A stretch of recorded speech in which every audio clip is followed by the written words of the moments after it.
Olá pessoal, vamos começar mais um podcast Arrocha Manaus para você, meu amigo internauta, das nossas redes sociais, enfim.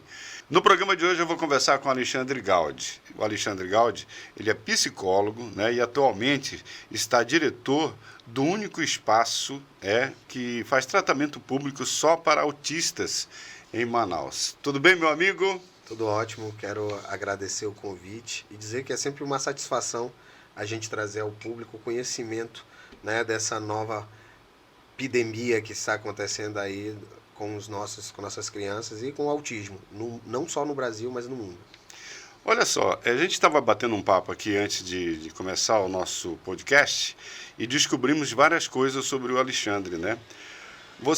Eu fiquei sabendo que antes dessa sua dedicação social, você já teve envolvimento com a cultura local. Fala um pouco desse momento teu pra gente. Sim, na verdade, eu sou de periferia, né? Nasci e me criei ali na Alvorada.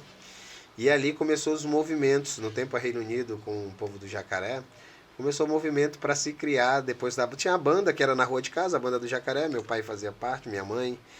E aí surgiu a Escola de Samba Unidos da Alvorada. Ao surgiu também o movimento MAG, que era o Fábio Fitfer com o Salgadinho, que trouxeram o boi, que foi tanto na mesma época. E aí eu fiquei curioso em conhecer, e aí tinha meus 14 anos, e comecei a participar na TVlândia, né? Quando a TVlândia era ali aquele balneário, fui a primeira vez. MAG era o movimento Amigos do Garantido. Só que antes eles tinham essa parcerias que eles montavam, então o MAG saiu dali da Alvorada, do Fábio Fitfer, que era naquele tempo pajé, né? E tinha como é o nome do cantor, meu Deus, que até o Rezende, que era o Rezende ele não saía da Alvorada, ele era compositor, era mineiro, chegou naquele tempo e aí se falava muito de boi. E aí foi que eu fui a primeira... Sidney Rezende. Falecido Sidney Rezende. E ele comentava muito e ele falava, né, olha, existia o Garantido já, mas eu nunca então tinha visto, eu fui no Caprichoso. E quando eu cheguei no TVlândia, estava cantando Canto da Mata, né, e o balneário era um clube, né, tinha um palco pequeno e todo mundo ali, eu fiquei fascinado com aquilo. E dali eu disse, não, eu vou dançar. E aí entrei, virei dançarino, e fiquei em bases pequenas, me lembro que com 18 a 19 anos foi uma das participações em banda como Canto da Mata. Em seguida comecei a dançar com Arlindo Junho. Nessa de dançar com Arlindo, eu já estava envolvido também na minha comunidade, com a escola de samba, onde eu fui diretor de carnaval, onde eu fui carnavalesco, os enredos, tanto que é campeão e vice são de minha autoria, né? Então comecei a trabalhar muito. E aí montei a quadrilha, que hoje é o maior grupo folclórico do estado, que é a família Gaudi, por isso me chamam de Gaudi, né, onde a gente tem 10 títulos em 16 anos. E, dentre outras, né, participei bastante do boi, tive o primeiro grupo, Puxiru, no tempo que o Arlindo foi secretário, porque antes era só Garantido e Caprichoso, a gente conseguiu trazer um grupo de ex-dançarinos para fazer, e entre outras particularidades a gente fez. E aí da cultura veio o meu interesse pelo social e eu fiz um enredo sobre a síndrome de Down. E aí parei de sair da cultura e só me dediquei à minha carreira. Então, era sobre isso que eu tinha que perguntar para você agora. Depois dessa passagem pela cultura, né, você criou, enfim, um monte de coisa bacana aí. Como é que nasceu esse momento para você, Alexandre, se dedicar ao social? Na verdade, meu sonho era ser médico, né? Mas filho de pessoas pobres naquele tempo, no nosso tempo, né? A gente tinha que concorrer com todo mundo. E aí eu não tinha como pagar um cursinho, ou eu trabalhava ou eu estudava, né? E aí me lembro que tentei de todos os jeitos, não passei, e passei na UFAM, em psicologia, naquele tempo era integral, e aí eu disse, se Deus eu passei em psicologia em todos, na UFAM, UEA, em todos, naquele tempo na UBRA, e no tempo também que tinha a Unip, que era... Raspou o tacho. Era referência, né? E não tinha aquela de só ter dinheiro para pagar, tinha que passar. Só que a UFAM era integral, e as demais eram turnos. E aí eu optei para poder trabalhar, ir para uma particular, saí, tranquei na UFAM e fui. E de lá eu comecei a trabalhar, eu imaginava que o social era uma coisa bem diferente do que eu convivia na minha comunidade. E vi que não, conciliava muito, que as minhas ideias, né, de querer levar o conhecimento naquele tempo o preconceito era muito grande, porque você é pobre, você não tem direito de nada. E eu comecei a ser militante nesse espaço de tentar lutar, porque como a gente é do movimento junino, naquele tempo a gente era muito caracterizado como prostitutos, né? Porque dançava era prostituto, era viado, ou era isso, era aquilo, e eu tinha um pensamento diferenciado, porque eu via que na cultura, né, era o maior social que existia, porque ali estava o juiz, estava o médico, estava o gari, todo mundo junto numa roda bebendo e conversando, e, e eu ficava perguntando o porquê, de onde vem esse preconceito. E aí eu fiz meus primeiros, foi quando eu comecei a fazer psicologia, tentei ir para a parte clínica naquele tempo infantil, que eu fui estagiar no SECOM, e eu vi que não era a minha vibe, porque lidar com a dor final, ela é muito pesada. E aí foi que eu comecei a fazer meu trabalho voluntário com crianças PCDs.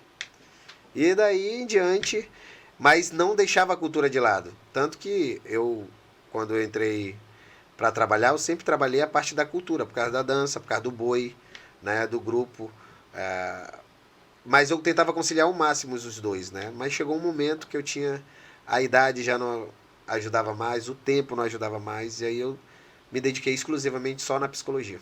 Como é que está o espaço hoje? Você tem à frente de um espaço que cuida do autismo das crianças. Qual a estrutura que você tem hoje e oferece? Na verdade, Walter, a gente tem muito orgulho de falar desse trabalho. O IAMA existe há mais de 14 anos, foi criado pelo amazonino, através de uma tag, de uma determinação, porque naquele tempo o autismo era doença de gente rica, né? Só que as pessoas não tinham conhecimento e as crianças, elas são PCDs porque elas são inclusas na saúde mental. Porque a verba que vem para os PCDs, ela é mandada pela saúde mental, que é muito pequeno. Então, acabou se não tinha como tratar o autismo. E aí, quando peguei o espaço tinha 2.000 e poucos usuários, há 10 anos funcionando, abandonado totalmente. E eu estava na cultura, que é quando o nosso prefeito atual assumiu, eu fui convidado a ser o sub lá da Manaus CUT. Acabei ficando 4 meses. Em abril, eu falei para o prefeito que eu queria me dedicar realmente na minha área, né? Porque eu já tinha meu consultório e eu já estava bem estabilizado. E quando eu entrei lá, eu me deparei com as crianças e fui me apaixonando, porque eu comecei a me colocar no lugar deles. Eles não tinham... eu vi as mães reclamar que elas não conseguiam andar de ônibus, que a criança não comia qualquer coisa. E dali eu fui me dedicando. Aí fui fazer o curso ABA, fui fazer o Floor Time, né? Fui me identificar mais para que eu conseguisse levar o melhor para os nossos usuários, que eram as crianças. E aí eu me identifiquei também que lá era o único espaço para cuidar de autista. Tem vários, mas são PCDs, como os SES, que cuidam de mais de uma categoria de deficiência. E aí eu fui vendo que eles eram seletivos. Então, que a deficiência deles eram mais o preconceito do humano do que realmente a deficiência. Eles precisam de ter ali o espaço dele. Então, o autismo, ele é uma desconfiguração neural. Então, uma criança autista, ela não corre porque ela quer. Ela não grita porque ela acha legal. Não é mimado. É porque algo incomoda. Então, eles são tão... sensíveis, né? Às vezes a audição, né? Muitos, 80% é audição, mas tem muitos que é pelo olfato, né? E outros verbais, né? E aí a gente começou a ver como é aquilo. Então é como se você pegasse um computador agora, né? A criança nasce, tá zerado o computador, você vai introduzir tudo que você quer usar naquele computador. Então a criança, ela é desse jeito, ela nasce sem a percepção de dor, amor, né, de cor, de nada. Então a gente começa a fazer a terapia. Então hoje elas são classificadas como suporte. Suporte 1, suporte 2, suporte 3. Que antigamente a palavra severo era uma palavra muito agressiva, né? Uhum. Como se tratasse um bicho. E aí a gente entrou em 2020, né, para 2021. E a gente conseguiu identificar tudo isso e pedimos a liberdade em trabalho e conseguimos. Hoje a gente tem parceria com o FAM, com o EA, os residentes de neuro, de psiquiatria e de pediatria passam por lá para que a sociedade consiga entender o que é o autismo. E a gente escreveu, vou deixar aqui uns exemplares para vocês, uma cartilha onde a gente explica, né, o que é o autismo, como lidar com o autismo, quais são os primeiros passos, né? Porque o autismo, por não ser muito conhecido ainda, as pessoas, existe um preconceito muito grande até dentro da própria família, aonde começa, né? E aí a gente conseguiu fazer o nosso espaço virar referência hoje no tratamento norte e nordeste. A gente atende crianças, vem crianças do Acre, vem crianças de Roraima, e é um espaço municipal, né? E ele é ofertado gratuitamente pela Prefeitura Municipal de Manaus, aonde são 3 eixos, né? Que é educação, saúde e social. E já está em trâmite para a fundação, né? Que é uma direção pela complexidade do tratamento. Então a gente conseguiu provar para o Estado, isso está indo também para a bancada federal, que o tratamento ideal é esse estilo, é o tratamento multi-interdisciplinar. Porque a criança, quando ela é identificada, ela tem que ter um espaço apropriado, ela tem que ter profissionais adaptados. Porque aquela mãe que vai e recebe o benefício, ela recebe um benefício de um salário mínimo. Uma consulta psicológica é 200, 250. Uma fonoaudióloga é 200, 150. Né? O neuro é 800 a R$ 1.000. Já foi, né? Já foi. Ela não tem. E assim, o neuro quando passa, ele passa por semana terapia. Uma terapia por semana. Então toda semana aquela mãe tinha que ter dinheiro para pagar fono, psicólogo, psicopedagogo, né? O próprio fisioterapeuta, que a gente chama de terapeuta ocupacional, porque vem da fisioterapia, que não existe profissionais, a quantidade para o tanto de pacientes que a gente tem hoje. E aí a gente conseguiu fazer do IAMAR referência na estimulação precoce. Então todas as crianças, quando nascem, a identificação é só passar no nosso espaço. A gente tem a equipe mais completa, né, de profissionais, e o que é interessante falar é que é gratuito.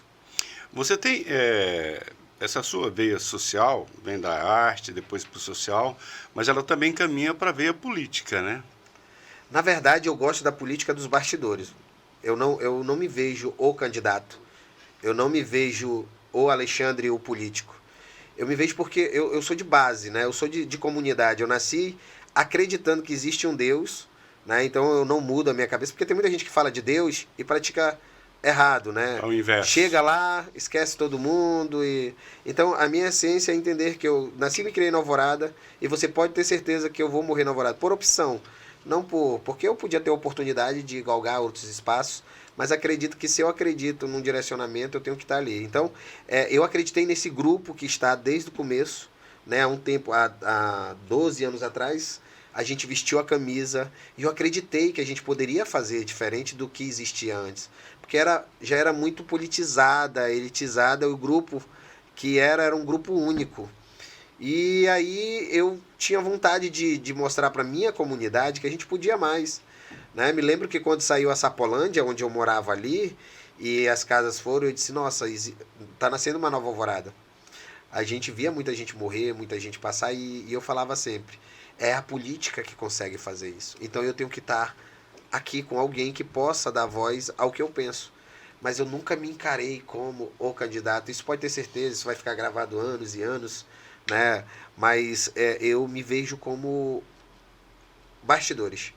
Eu acredito que se a gente tiver técnicos que realmente, além de ser técnico, mas amar o que faz, a gente consegue mudar. Porque a política hoje, ela está um pouco prostituída, né? As pessoas, Walter, olha, você é um cara que eu cheguei aqui, até brilhou os olhos, porque eu lembrei, quando eu era jovem lá, você já fazendo aquele movimento, e hoje, o que o movimento tem por você? O que a cultura tem? O que a política tem por pessoas que começam? Existe um esquecimento muito grande, uma ingratidão muito grande. Muito grande. As pessoas associam a gente ao seu ego. É porque os cargos hoje são bem políticos, né? É meu amigo, meu companheiro, vou meu atender. parente, né? Não, é filho do Beltrano Ciclano.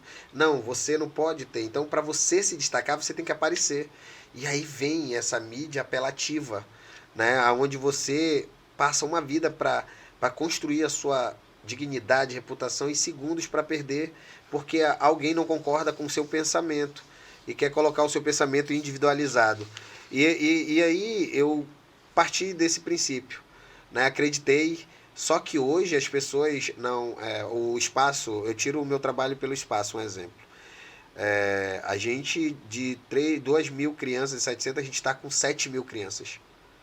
A prefeitura conseguiu ofertar em 3 anos o que nunca nem a gente tem a maior mão de obra PCD do Estado, né? Tanto odontológica, como psicológica, como as de toda, mensalmente a gente está laudando de 70 a 80 crianças, né? Então, assim, a gente conseguiu fazer algo mostrando que realmente a gente ama o que faz. Porque qualquer outro gestor politicado, né, padrinhado, não ia se preocupar com isso porque não quer saber de problema. Aparece mais o teu lado social nesse caso, né? Então as pessoas, ou então Profissional e social. Se eu sou político, eu vou fazer porque eu quero agregar votos. Não, eu quero agregar, a minha maior vaidade é eu ser lembrado pelo feito de qualidade, não por comprar algo. Boa. Né? Então, eu penso que a política precisa disso. A gente tem muitas pessoas que realmente gostam de política e querem fazer política, e outras não. Oportunismo cai, chega lá para fazer, como agora está acontecendo. Né? A nossa cidade virou, não só a nossa cidade, no mundo existe dois ou tu é Lula, ou tu é Bolsonaro, ou tu é isso, ou tu é aquilo. As pessoas não podem ter outra opinião se não for essa. Porque se caracterizou, eu costumo dizer como psicólogo, e eu falo para muita gente, a gente está com uma população adoecida, porque a gente vê políticos que não se preocupam com a saúde mental, mas depois eles vão procurar o tratamento.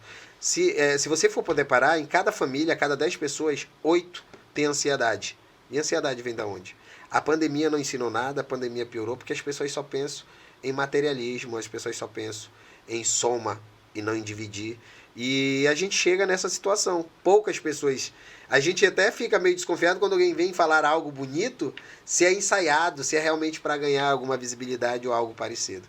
Mas geralmente as pessoas que muito falam são as pessoas que são deixadas de lado, porque incomoda. Então as pessoas querem pessoas, né, que falem muito e façam pouco. E façam pouco. Vamos lá. As pessoas que quiserem procurar o Espaço Iamar, como tem que fazer? Na verdade, como a parte de saúde é ofertada pela Sensa, né? E diga de passagem, a Sensa vem dando um show e quero agradecer o apoio da secretária, principalmente da Dulce Almeida, da secretária de Educação, que ela tem um olhar muito humano. E aí, como é uma determinação do Ministério Público o espaço, a gente só pode atender através de encaminhamento.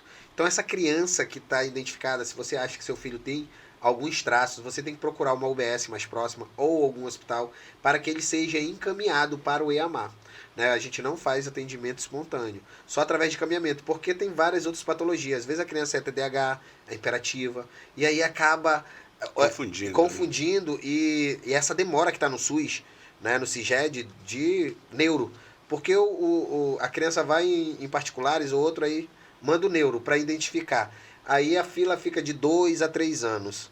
Né? Então, quando a gente pega especificamente para o autismo, que eles identificam que tem característica TEA, a gente já tem esse tratamento bem mais rápido. A gente consegue laudar a criança de 6 meses a 1 ano, uma coisa que era de 2 a 3 anos. Então a gente consegue diminuir, porque a identificação também não é muito rápida. A gente tem crianças, porque cada criança é única. Sim. Tem particularidades individualizadas de identificação. Então tem criança que tem estereotipos, mas ela não é, porque ela adquiriu com alguém próximo, alguém que seja, mas... E aí a gente tem investigação porque ela responde todos os comandos, a gente chama o nome, ela vai, a gente fala o que ela diz que responde corretamente, e aí, mas ela lá no fundo, ela tem a parte, né... Da parte sensorial, ela se incomoda com a questão da roupa, do cheiro, e aí a gente tem que investigar profundamente, quem realmente então a gente só atende no IAMAR através de encaminhamento. Beleza. Deixa um recado para os nossos amigos internautas, para todos que estão aí, e enfim, fique à vontade. Na verdade, eu quero até agradecer o espaço e dizer assim, eu estava conversando com você que saiu, para ter uma ideia, a nossa estatística em cima do autismo é americana. E é o último que saiu, que foi alarmante, que o primeiro mundo está aí muito preocupado, e a gente sai até aqui no Brasil como em primeiro em visibilidade do tratamento. A gente tem maravilhosos médicos, pediatras, neuros, e identificou que a cada 30 crianças uma é autista. E daqui a 10 anos possa ser que a cada 2 crianças nascidas, uma seja autista. E aí, como é que a gente vai estar preparado para lidar com essa situação? A gente vê a calamidade que é nas escolas, de tentar incluir uma criança autista. A gente vê na saúde o quanto está difícil. As crianças autistas, elas não podem... Ó, um exemplo, essa tua sala, dificilmente eles iam conseguir ficar. Né? Porque além de ter a parte sensorial, é tudo muito preto, muito escuro. E eles não se identificam e começam a desestabilizar, a gritar. Então, tem mães que pintam a casa de vermelho, e a criança começa a ter muito movimento, muita dor de cabeça, chora muito, grita muito. Ela tem que identificar que ele tem uma acessibilidade visual. Sim. Né? Porque o autismo é isso. Um cego, ele é cego, né? Ele é deficiente visual. Um autista que tem acessibilidade visual, ele é como um cego, porque ele não faz questão de ver a claridade, né? Alguns espaços. Então, é esse entendimento que a Prefeitura Municipal de Manaus, junto com o IAMAR, que hoje virou referência no tratamento, a gente é convidado aí até pelos particulares para divulgar como é que funciona, como é que você conseguiu, né? A gente está lá há 3 anos sem nenhuma denúncia. Que isso é uma das coisas mais gratificantes. Louvável, né? Porque fazer serviço público não é fácil. Todo mundo acha que o cara suja a rua, mas acha que o direito de limpar é da prefeitura. A mãe tem um filho adoecido, mas acha que quem tem que cuidar é a prefeitura. E quando a gente consegue levar esse conhecimento social de que a gente está ali para dar o direcionamento e apoiar, e consegue o apoio dessa classe que cada vez cresce mais, a gente vê que a gente está no rumo certo. E dizer para todas as mães que confie, né, que acredite que vem tempos melhores. A gente já saiu aí de uma nebulação e agora a gente consegue incluir crianças em escola, a gente consegue ver espaços, a luta de conseguir o estacionamento, a luta de conseguir o espaço dentro para a parte auditiva, em shows. Olha, a gente teve o primeiro Réveillon agora do Brasil, que foi com o nosso prefeito, com um pedido nosso de não soltar fogos, porque além dos autistas tem os animais, né? E a gente conseguiu agora também com o secretário Oswaldo de Cultura levar no show, porque tem muita criança que gosta de eletrônico, um espaço para levar os autistas, então assim, essas coisas a gente consegue entender e mostrar para a sociedade que existe um ser ali que ele só quer ser entendido, ele não faz questão, de saber se tu é preto, branco, rico, negro, ele só quer saber se você que você dê o direito dele de escuta, que ele possa estar ali. Se você fizer isso, você vai ter a melhor pessoa do mundo do seu lado. Alexandre, qual o sentimento que você tem por essas crianças que você conduz, que você trabalha, que você acompanha? Rapaz, tu quer fazer eu chorar aqui, né? Até tua produtora aí, ela sabe, ela já acompanhou a gente. Eu acho que Deus me deu uma resposta depois que eu saí da cultura. Eu lutei muito para tirar essa visibilidade de vagabundo, que só vagabundo dança, só vagabundo. E eu procurava uma característica de ser humano que tivesse esse entendimento. Eu nunca tinha estudado sobre autismo. Quando eu me deparei no IAMAR e vi assim que ali eles não mentem, não te enganam, se eles realmente te dão um abraço, é porque você é muito importante para ele. E aí eu, com 1 ano lá, eu comecei a ganhar presente. Eles traziam, tinha gente, criança que guardava bolachinha do lanche para levar para mim, gestor. E aí aquilo, eu dizia, meu Deus, e eu reclamo tanto da vida. É um amor com A maiúsculo, né? Eu costumo dizer que não é aquela coisa de teatro. É um amor realmente como se Deus chegasse assim contigo, tá aqui, é isso aqui que é para te fazer. Aqui são pessoas que vão realmente te amar, tá com você a todo momento, e eu não faço para as mães. É essa vitamina chamada amor que te move? Hoje eu digo que a minha maior terapia tá com eles. Sabe, do nada, se você for no Instagram, no meu Instagram, Gaudi_07, tem também do amigo Rui, amigo.Rui, que é o nome do filho do Ronaldo Tiradentes. Até o próprio Ronaldo agradece muito, porque ele diz que hoje ali tem vida, tem amor, tem luz. Você vai ver que as crianças, as pessoas dizem, nem parece autista. Autista não tem cara, gente. Eles são pessoas como qualquer uma outra, com uma sensibilidade, né? E quando eles te abraçam, te dão um beijo, e você vê que realmente, do nada, tu tá aqui, eles vão, oi, tudo bem? Bom dia, dá um beijo. E aí a gente diz, poxa, eu até falo para as mães, que a cada 10 mães, 9 são mãe e pais. Aí elas choram e começam a falar de homem. Eu digo, mas o que tu pede para Deus? O que tu pedia para Deus no homem? Ah, eu queria como fosse fiel, sincero, honesto. Mas Deus te deu, tá aí o teu filho. O autista tem toda essa característica. Dificilmente você vai ver um autista nas páginas criminais, nas páginas policiais, drogado. Você não vai ver, você vai ver autista sempre em espaços maiores, porque eles têm uma particularidade de cuidar da vida deles, não da dos outros. Esse é o grande segredo. Né? No autismo você não vai ver fofoca, você não vai ver inveja, você não vai ver, eles são muito autênticos. E o mundo não está preparado para autenticidades. Obrigado, foi um bate-papo muito gostoso aqui, viu? Obrigado mesmo, Alexandre. E sucesso aí na tua empreitada, sucesso nos seus projetos, sucesso nesse projeto tão bonito. Estou à disposição. Quem precisar da cartilha está aqui, é só procurar aqui o nosso podcast, né? E agradecer a todos e dizer que é uma satisfação e o Iamar está de portas abertas a hora que você quiser lá visitar para conhecer. Seja bem-vindo. Então, esse foi mais um podcast Arrocha Manaus. Segura que tem mais por aí.